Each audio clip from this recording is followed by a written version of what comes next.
कल्पना कीजिए एक शांत सा कमरा है।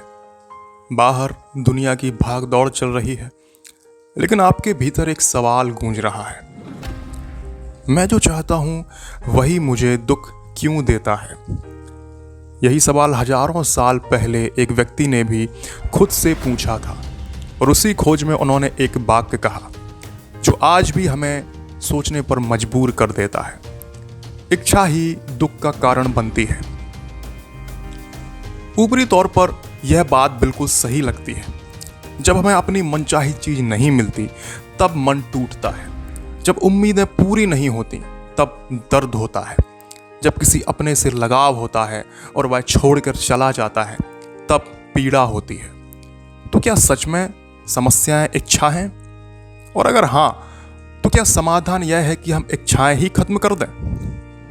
अगर बात करें, बौद्ध दर्शन यही कहता है कि इच्छाओं का त्याग कर दो, आसक्ति छोड़ दो, तब सुख दुख अपने आप समाप्त हो जाएगा। सुनने में यह बड़ा गहरा और शांत करने वाला विचार लगता है, लेकिन जब हम इसे अपने रोजमर्रा के जीवन में उतारने की कोशिश करते हैं तो कहीं ना कहीं मन सवाल उठाता है।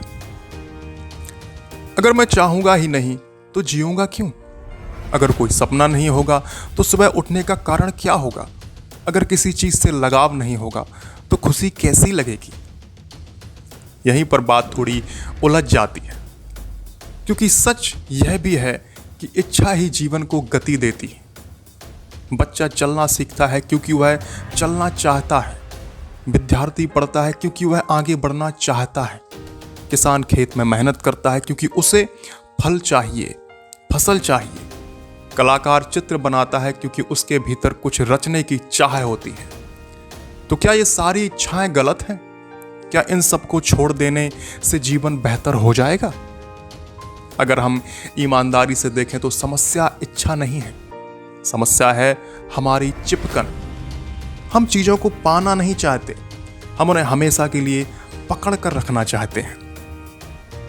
हम सफलता चाहते हैं लेकिन असफलता को स्वीकार नहीं करना चाहते। हम प्रेम चाहते हैं लेकिन बदलाव को सहन नहीं कर पाते।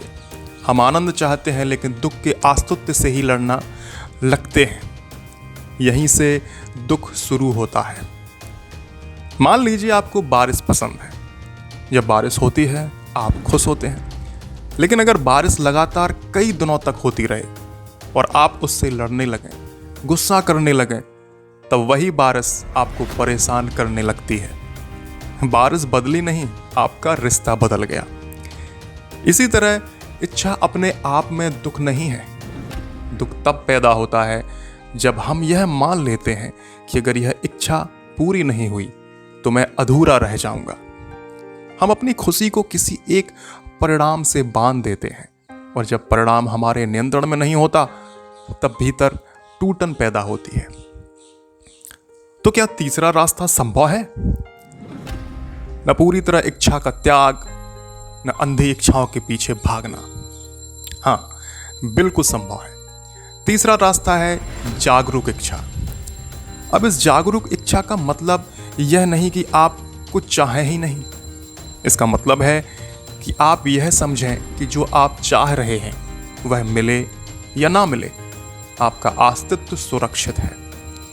आप लक्ष्य रखें, लेकिन लक्ष्य को अपनी पहचान न बनाएं। आप किसी से प्रेम करें, लेकिन यह न मान लें कि उसके बिना आप कुछ भी नहीं हैं। आप सफलता की ओर बढ़ें, लेकिन असफलता आने पर खुद को बेकार न समझें। यह ठीक वैसा है जैसे आप नदी में तैर रहे हो। अगर आप पानी से लड़ेंगे तो डूब जाएंगे, और अगर आप पानी पर भरोसा कर संतुलन बना रखेंगे तो तैरते रहेंगे। आनंद का असली स्वाद भी यहीं से आता है। जब आप किसी पल का आनंद लेते हैं लेकिन उसे जकड़ कर नहीं पकड़ते। जब आप खुश होते हैं लेकिन यह जानते हैं कि यह खुशी भी एक दिन बदलेगी। और जब आप दुख आता है तो आप उससे भागते नहीं बल्कि उसे समझने की कोशिश करते हैं। अजीब बात यह है कि जब आप दुख से लड़ना बंद कर देते हैं तो वह उतना भारी नहीं लगता, और जब आप आनंद को पकड़ने की कोशिश छोड़ देते हैं तो वह और गहरा हो जाता है। जीवन ना तो सिर्फ सुख है ना सिर्फ दुख।